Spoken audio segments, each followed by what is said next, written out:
Hello and welcome to Transform Your Workplace. It's Brandon Laws, your regular host. I've got another bonus episode coming your way. This time, I turn the mic over to my colleague Suzi Wear, who's been a guest on this podcast. She interviewed Gina Riley about the importance of understanding these younger generations, specifically those in the Gen Z, which are born after about 1990, and Gen Y, also known as millennials, who are ranging from like ages 26 all the way up to 41. And this discussion touches on this concept of the latchkey workforce and the importance of understanding the needs and expectation of the younger employees in the workplace. And really the center of this discussion around, with especially with the pandemic time where you might have both parents working and now they're all of a sudden working remotely. And so particularly Gen Z who may have still been at home and in school, parents were just putting them in front of screens, doing their schoolwork or playing on iPads and phones. And that was sort of like they're kind of left alone, which kind of relates to the latchkey kids during the boomer and Xer generations. So it's just a little different, and they kind of touch on all of that and just really dive into the needs of this group because they're becoming a huge portion of the workforce now. You have Gen Z and millennials. Millennials are a huge portion of the workforce already, and Gen Z is making their way into the workforce, and their needs are completely different. So Susie dives into this whole thing with Gina. I think you're really going to love this. There's also a YouTube version of this podcast. So if you go to YouTube, you'd see the video version of this. Go check that out and make sure to connect with Susie and Gina on social media. Thanks for tuning in, and we'll talk to you next Tuesday where we have a regular episode with me and a guest. Enjoy.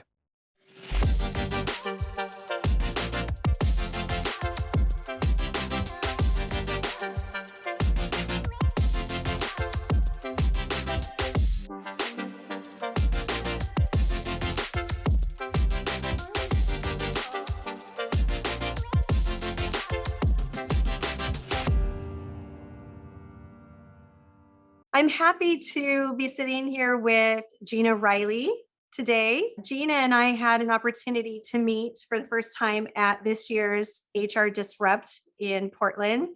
And we were both speakers, and Gina spoke on a topic that was of particular interest to me and one that I think more people need to know about. And so I reached out and invited her to be on our podcast. So quick introduction of Gina. She's an authority in career transition.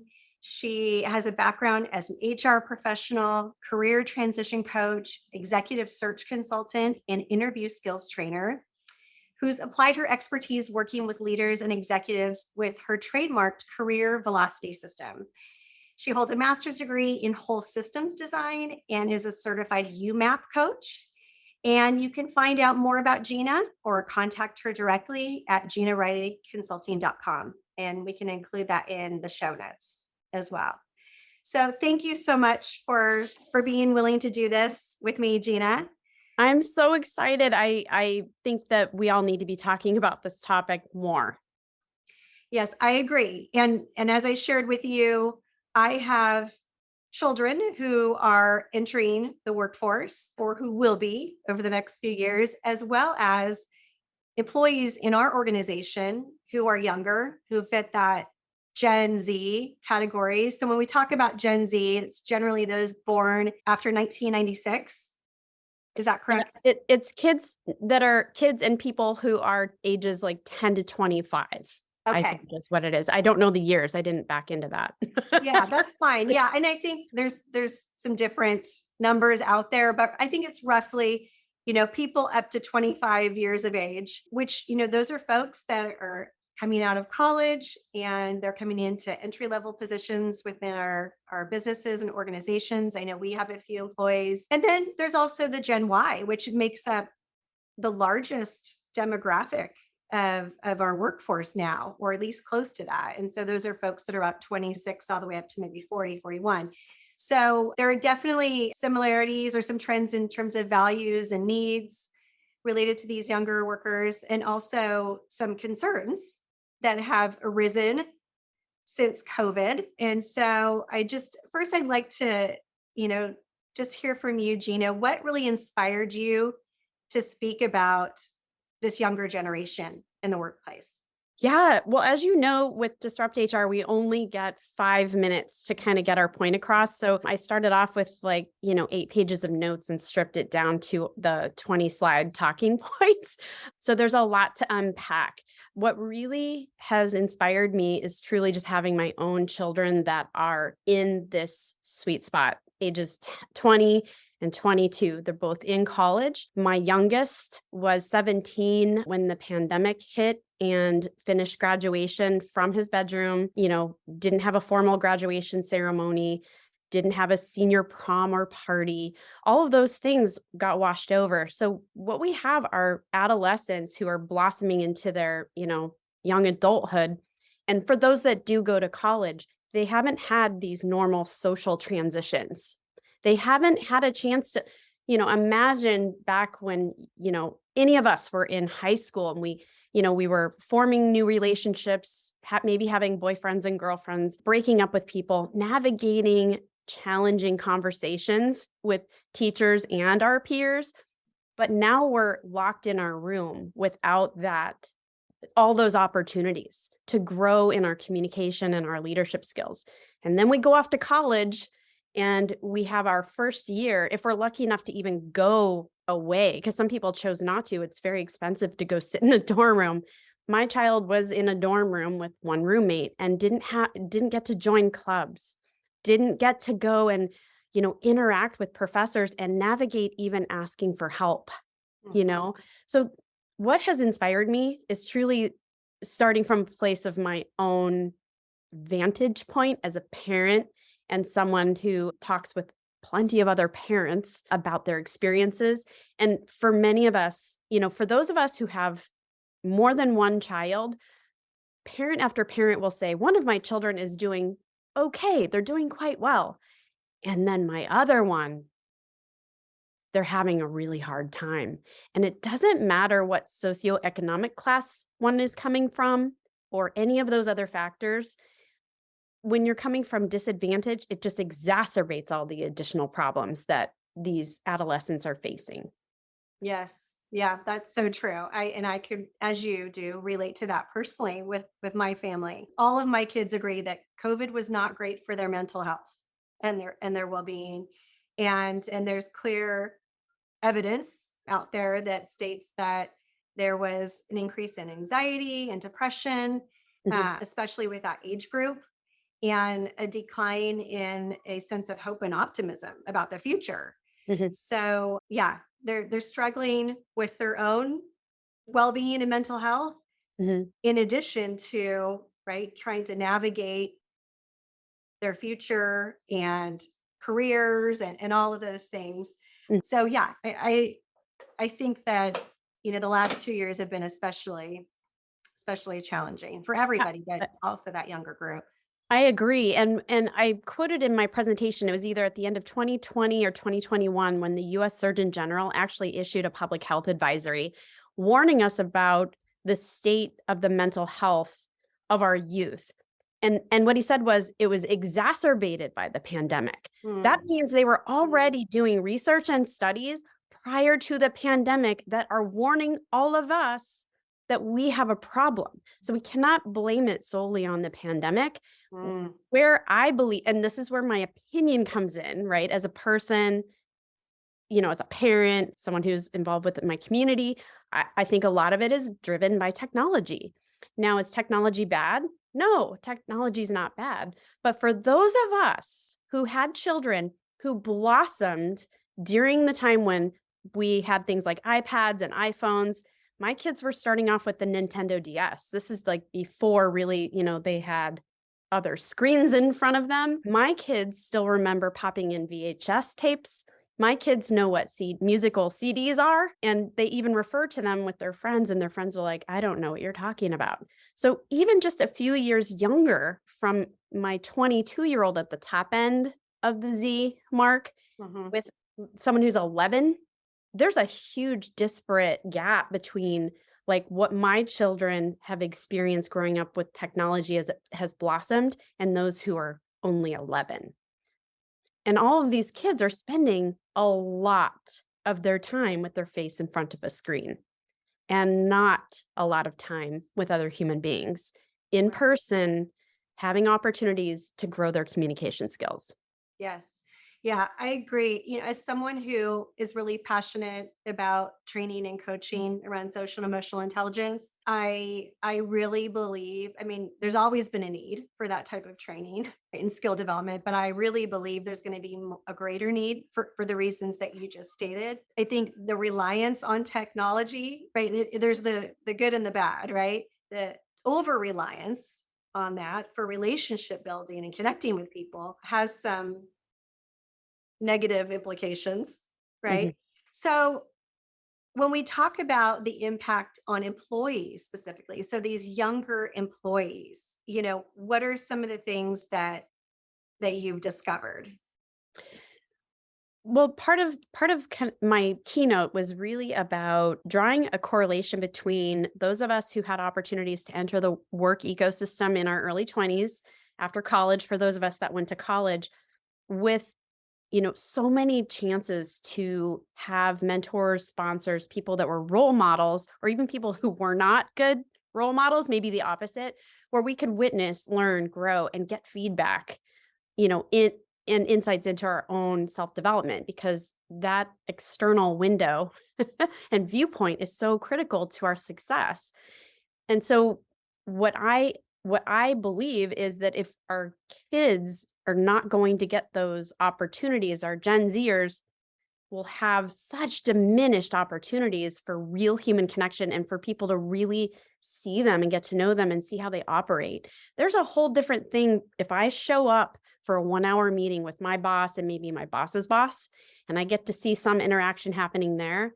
But what happens when I hit the off button on Zoom and I go and do my next thing? I'm not seeing what would have been the hallway conversation. I'm Mm, not there to be grabbed and taken for a coffee with the boss and the boss's boss. Hey, let's go get that coffee. Oh, it's lunch. Let's go do that. We have huge missed opportunities for that. Does it mean we all have to be in the office 5 days a week? Absolutely not. But what I'm trying to persuade people to think about is we as companies and employees need to be intentional about how we spend time together. yeah. And we need to be willing to do it. I have talked to a lot of parents about, especially since doing this keynote, who have younger kids. We'll just say kids that are like in that sweet spot where they're really busy and they're going to activities, age 10 and 11 and 12. You've got soccer or football, whatever's happening. Well, it's really convenient to be home. But once you start mentioning the idea that your 10-year-old down the line is going to need people like you in an office to be that manager of the future and to grow those people and that talent so you can move up into your executive roles, so that we have viable options of people that we've been training all along to be managers. Yeah. That is very confronting. That is when I get that's when people's eyes pop open like, oh, that means me. That means I have to be willing to let go of this comfortable place that I'm in my ecosystem of home and Mhm. look more broadly at what I'm serving in my community, for my profession, for my companies. Yeah. And that's where I think mentorship becomes really important. And oftentimes mentorship is organic. Oftentimes that's the best fit too.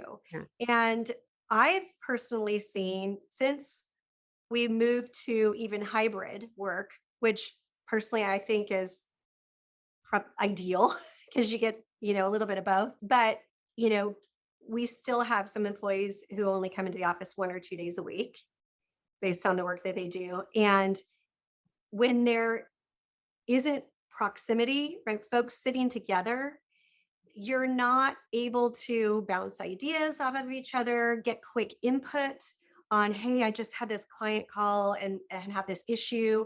Here's what I'm thinking, but what do you think? What have you seen with your clients? Right. So we're a consulting company and no, HR, not one situation is the same. So you're, you're trying to come up with some good guidance and options for your clients on how to approach different situations. And having someone sitting next to you and just hearing them talking to their clients or being able to, work through things is such a huge part of your learning and growth in your job, right? Mhm. And if you don't have those, like you said, natural opportunities or consistent opportunities, or you don't have someone that you can look around to as a mentor, that has to impact, and I know it does personally for some of our employees, that impacts your sense of, value and Mhm. accomplishment and, And purpose, and and purpose in your your job. sense of purpose. A Mhm. lot of our adolescents and young adults are struggling with their purpose. This generation cares about their place in the world and if they're going to have an impact, whatever that looks like. And it is really difficult to have your purpose just swell up from within you when you're 18 years old. Like, I didn't know for sure what I should study when I went to college, let alone my whole purpose in life. I mean, some people know I'm going to be a doctor and here's the track.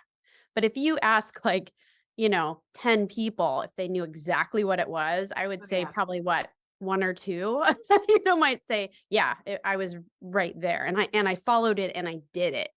But who's going to be around for those people? And I'm a parent. I'm here for my kids, but there's only so much, as as a parent, right? They can only hear so much from us. By the time they're 18, they need some other outside influences. I'm a career coach. I've got a lot of ammo to help my kids, but there's only a point they can accept my help. Yeah. And what I'm hearing a lot from our younger employees is they want development. They want to advance in their career. They're anxious to know what's next. Mhm. They want to take advantage of learning opportunities. They also care about the employer's commitment to equity and inclusion and mental health and well-being. And so, what recommendations do you have for employers who really have a lot of younger employees and care and want to support those folks? I think it's going to come down to good organizational design. It's going I think that there will be a really wonderful place for HR professionals, OD professionals, leadership coaches to consult with companies to help them imagine the culture and the environment that they want to develop because every culture is different. They have their own set of mission, values, right? So that's where I think that we have a lot of work to do is being very intentional about how we design that workplace that people want to come to, what we do when we're together, and then how we're leading and managing remotely. So I think that's the short answer is it's going to Mhm. come down to organizational design customized to that environment, but it has to be flexible. It's not one and done. If a company is going to grow and scale, then you'd have to revisit your model to make sure everything's healthy and growing and evolving, kind of like physical checks or something. Yeah. Yeah. And I think, being in the leadership development field, I think that it's important to set the expectation with leaders that it's your responsibility to invest in developing employees. Mhm, And sometimes maybe that even includes building that into their performance expectations or compensation. mhm, mhm, Because I've built out career development tools and programs and I've rolled them out to employees and leaders, and they just sit because the employee may not feel comfortable enough taking the initiative to have those conversations with their supervisor. The supervisor is busy and focused more on the work mhm, versus having those proactive career planning discussions. They may be nervous about having that conversation because they don't know if or when a promotion might be available. But I really feel like that has to be normalized communication. Like we have to be asking people, what are your aspirations? Are you feeling challenged and fully utilized? Where mhm, can we provide more additional training and support? Because we have a retention issue in our workplace, right? The market's still very competitive. Who knows what's going to be like going into 2023? Sounds Right. like a lot of the same. So, I think it's worth compelling leadership and other even maybe subject matter experts or technical professionals to give back in the form of some mentorship or development. hmm All of that. Yes to all of that. But what underpins what will need to take place is some structure and communication skills building. And if we're being honest with ourselves, with the people I talk with, the parents I talk with, not the communication skills is lacking across, our youth. Now, some of us may have it worse than others with that, and part of that is that isolation. They're very comfortable talking with people through, their gaming devices or texting with each other, but the nuances of interpersonal communication is a Mm, skill that we develop. We don't just roll off the turnip truck and know how to constructively confront people when we're upset. Those were things that I was learning in leadership programs at age 15 and 16. mm, And again in college where, I was an RA and I was, getting very systematic programming to help be that guide and mentor for people that were living on my floor, for example. And then again, I worked at Intel for a decade. We had lots of classes to help really infuse into the culture the values that were underpinning how we were going to work together. One of which was constructive confrontation, which some people can see as a negative, maybe not such a positive. But the outcome when we know how to navigate challenging conversations is getting to the truth of things mhm. and and connecting with people in a different way and maybe forming a stronger, healthier bond because we can be honest. But we usually have a hard time being honest if we haven't had a chance to build trust. That's How can we build trust and have people also feel like they belong to an organization when we are just popping on a screen for 1 hour blips throughout any given week? I don't have an answer for that. yeah. Yeah, it's definitely a barrier, right? A barrier to building relationships and trust. And it's funny.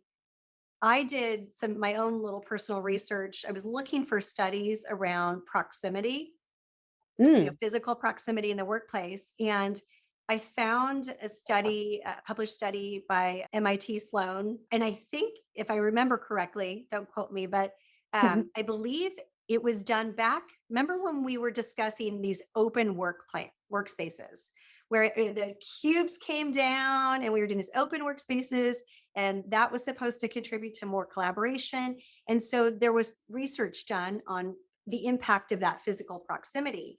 And the positives that came out of that study were that people were more easily able to relate with each other, which did contribute to better relationships, better trust. I know from my work, things move at the speed of trust. So, back to your point, if I have a barrier of only being able to communicate or connect with someone through video, it's going to at least take me longer to build that trust. Mhm. And we know that trust, if there's low trust, that gets in the way of people being able to show up as their full self, give their Mhm. best effort, and feel connected in a sense Mhm. of belonging. Exactly, and it tamps down the potential of creativity, which could provide an incredible outcome for our companies. Yeah, I agree. So I think back to your point, leaders will need support, guidance, training to get there, and maybe some measurement put in place on how they manage people with all of these things in mind. But I think if we back into like what the outcome and the Mhm. ideal state is, then we can build that infrastructure and put it into place, just like we do our financial modeling or just like we do for our overall strategic plan. And it also will take having strong people leadership who have a seat at the table at the elbow of the CEO who is charged with helping provide this guidance, and whether that's coming from them or bringing in consultants, it's going to be part of the retention strategy, the Mhm. attraction strategy, the messaging though that a company is going to put out about who they are and who they want to attract. Yeah. And back to your point around succession planning, as people are leaving organizations, right, Hmm. whether it's job switching, personal decisions, or, retiring, we Hmm. need to be developing those people underneath. And if there's a big delta, right, of skills and capabilities, Hmm. that's going to be particularly disruptive for organizations. So I think there's probably a couple of strategies there. One is the leadership, maybe the org design, the leadership development, but then also investing in some skill training with the younger workers on Hmm. those social and emotional intelligence skills, which they're hungry for. Been my experience. Um, Hmm. and then also, it's back to your point about how can we be really intentional about bringing people physically together.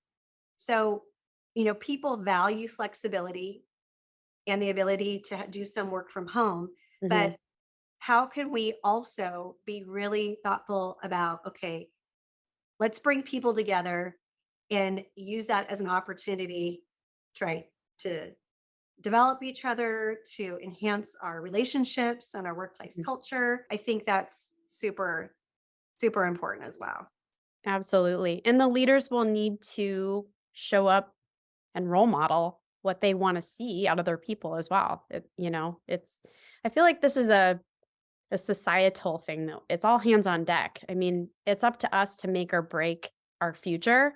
And, for me, I'm standing on the edge looking into the future and I'm looking at what's happening with our youth. And it seems very obvious to me. I'm genuinely surprised each time I bring this topic up, the surprise on people's faces when they realize, oh no, my 10-year-old might have to start and spend most of their career sitting in their home. Yeah. That's when it starts to land, when it matters to them and their kid. Personal. Yeah. Yeah. Yeah. So I get it because we're all human and we're all taking care of our own, but there's something much bigger out there. And I guess I haven't come up with a good metaphor or analogy to liken it to, but I feel like we could be in a crisis situation 10 years out Mm. with a huge deficit if we don't pay attention and be mindful about how we want to build the scaffolding to get these people there into the future. Yeah. I know. It is compelling if you have young kids, right? Mhm. Because it is personal, and everybody obviously wants the best for their kids. And to think that, okay, my child's going to graduate and then they're going to go and sit, if they're going to do a primarily remote job and go sit in a room all day by themselves. It's like that's not what you wish for your kids. No, And no. it's not good for their mental well-being and their development. So I agree with you. I think it could be a bigger problem than we realize yet at this point. Mhm. Any ideas or recommendations that you've discovered on, like, how can people learn more about this? Mm. Do you know anything? Well, there are people out there that write on the topics of, you know, the generations who've become experts in leading generations. Some of the material may have become dated. Like for a while I was reading, I'm going to probably butcher her name, but Lee Cara Hare, it's Caraher. She wrote a book called Millennials in Management, and then Hmm. she wrote a subsequent book. And it was through her hard knocks of going through difficult economic times and losing some of her millennial population and then the cost to the company to have to recruit, navigating that, figuring out what drives that generation at large, and then that internal infrastructure to really get the most out of the people while they're there. Hmm. And then she talks about a concept of like letting them go when they're ready to Yeah. kind of go, but being that place that they want to come back to Yes. and bring back those skills that they fly off and go get. It's kind of a beautiful way to think of it. And then I quoted Dr. Meg Jay, of course, in my keynote about the Latchkey kid generation. And she wrote The Defining Decade. And she also did a TED Talk. And I highly recommend, it's only, 15 minutes. Go listen. Dr. Meg J, The Defining Decade. And what she's really talking about is like this lost zone. And this isn't generational based specifically, but it's in your 20s.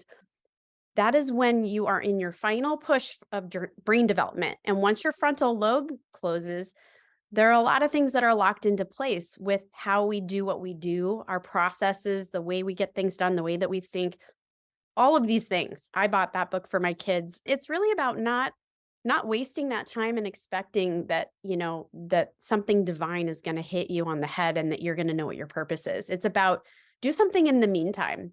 Go get involved, go work, go be a barista if you need to, if you're not ready for college, but go have relationships, go talk to people, go study, do something, but don't just sit back in a bubble. So those are two places. I think that I think the research is going to be evolving in the next year or two. And a lot of it is going to be an outcome of the pandemic will blame. I think a lot of it. Sure. I think a lot of it is technology based because they are able to spend so much time on devices. And frankly, adults are busy. So we hand them devices so we can do our work. And if we also think of it this way, and this is not answering your question, is it was pretty outrageous for a lot of parents at a certain point to continue to have their children at home. They're like, we need our kids in school. Well, why? Yes. They're trying to work. So it's okay when it's convenient for them to have their kids out of the house with someone else who's not working from home. But, what about down the line, when we need those parents to be in an office with people that are older and just, entering that workforce.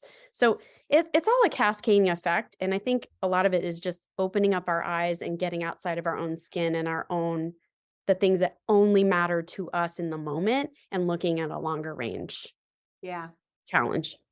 Yeah, I agree. Good. Well, thanks for sharing those resources. And I've done my own little searching online. There's a ton of information out there, as you said, Right. about the generations. I know the Pew organization, PEW, they do a lot of research on generations. And in my searches, I saw a lot coming up around young people feeling a lot of stress, concern for the future from a financial standpoint. Also, as we mentioned, the mental health. So I think it's worth continue to educate ourselves, talking to the young people that we know in our community, in our organizations to really understand their needs so that we can best support them. We definitely need to talk with them. I have a mentee from a nonprofit that I'm affiliated with.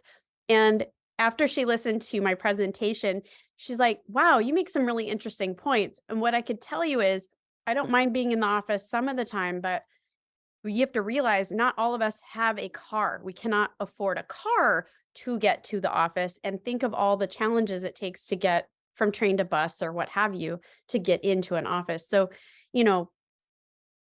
there's a lot of conversation to be had and so many stakeholders that, we need to kind of come together and find out what's the best overall solution. Cause one solution isn't going to fit everybody for all situations. We know that. Right. Yeah. Good. Well, this has been great. It's been a great conversation. I'm sure we can spend more time talking about this, and it'll be great to stay in touch and just see, how things go. I would like to add a link to your HR Disrupt talk as Oh well yeah, that'd be great. in the notes, because that's, again, quick 5 minutes, but packed full of really good information. So, and thanks for sharing some of those resources. And, hopefully this is a conversation that will continue and raise some awareness, and we can incorporate some of the suggestions within our organizations. So, Well, thanks for having me. yeah, thank you so much.